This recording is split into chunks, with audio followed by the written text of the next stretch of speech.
I was trusted, I was told to wait. And I made a choice that changed how I see myself forever. I never planned to tell this story. Not because I'm ashamed, though maybe I should be, but because some truths are easier to live with when they stay buried. Still, time has a way of pressing on the chest, making silence feel heavier than confession. He asked me to wait for him that evening. That's how it always starts. Not with betrayal, not with desire, but with trust. She and I had been friends for years. The kind of friendship built on late-night calls, shared frustrations, and laughter that came too easily. I knew her husband well enough. He was decent, predictable, safe, the kind of man people trusted without question. When he called to say he'd be delayed and asked me to stay with her until he returned, I didn't hesitate. Why would I? I was the best friend. The harmless one. The one who had always respected boundaries, or at least believed he had. She opened the door wearing a tired smile and relief in her eyes. The house smelled like dinner that had gone cold. Music played softly in the background, something slow and familiar. "Thanks for waiting," she said. Those words would echo in my head later, twisted into something else entirely. We talked about work, about stress, about the quiet loneliness that can exist even inside a marriage. She didn't say she was unhappy, not directly. But her pauses spoke louder than her words. Time stretched. The sky darkened. The house grew quieter. And somewhere between shared memories and unspoken confessions, something shifted. I felt it before I admitted it. That subtle pull. That dangerous closeness that comes when two people stop pretending they don't see each other. When her phone buzzed, she checked it and frowned. "He won't be back for a while," she said. That was the moment everything could have ended. But it didn't. When he arrived, it felt wrong immediately. Not wrong like danger, wrong like temptation. His best friend, the one I'd heard about for years. Confident, charming, too comfortable in that house. He greeted her with familiarity that made my chest tighten, then looked at me like I was an unexpected detail. We all sat together, laughing too loudly, avoiding certain glances. The air was thick with something unnamed. I told myself I was imagining it. That I was reading into things that weren't there. But desire doesn't announce itself. It whispers. He teased her. She smiled. I noticed how easily she relaxed around him. How his presence changed the rhythm of the room. At some point, I stood to leave. I should have gone. She asked me to stay. That was all it took. We talked deeper as the night stretched on. Conversations split and rejoined. Glances lingered longer than they should have. Silence filled the spaces where excuses once lived. I wasn't drunk. Neither were they. That's what made it worse.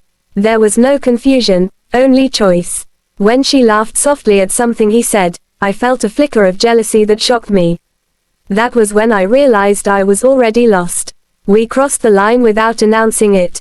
No dramatic moment. No sudden movement. Just a quiet understanding that none of us spoke aloud. The house didn't witness anything scandalous that night. But something irreversible began. People imagine infidelity as loud, reckless, obvious. They're wrong. Sometimes it's quiet, controlled, almost polite. What happened between us didn't explode, it unfolded.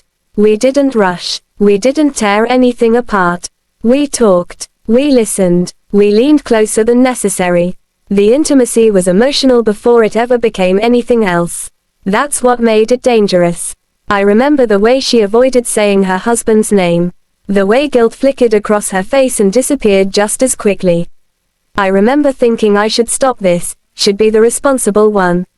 Instead, I stayed. There are moments in life when you know you're doing something wrong, but you convince yourself it's temporary.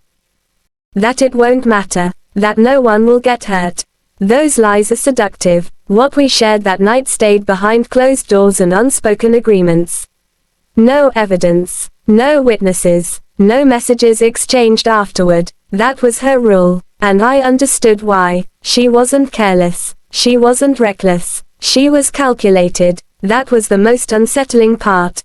After that night, nothing changed on the surface.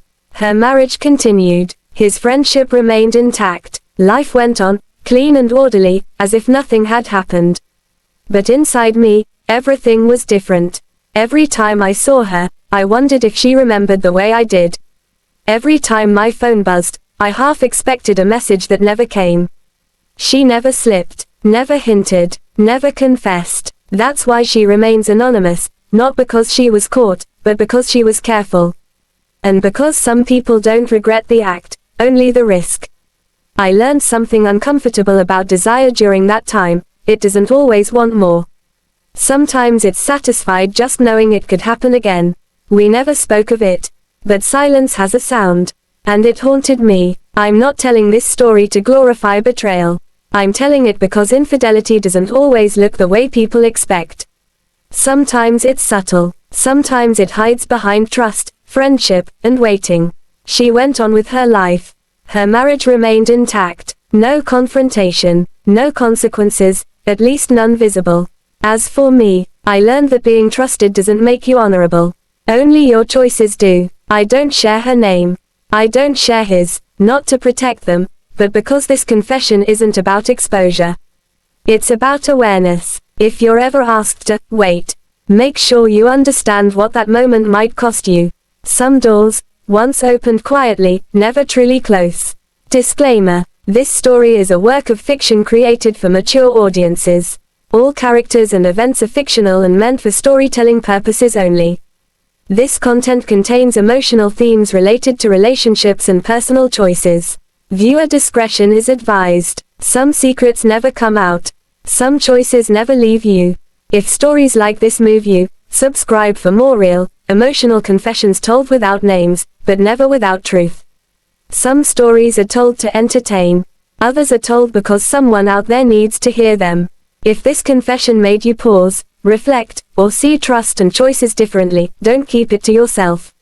Share this story with someone who might need the reminder that every decision carries weight. And if you appreciate honest, emotional stories told without names, but never without truth, subscribe to this channel and turn on notifications. More real confessions, more untold stories, and more moments that make us think are coming. Thank you for listening.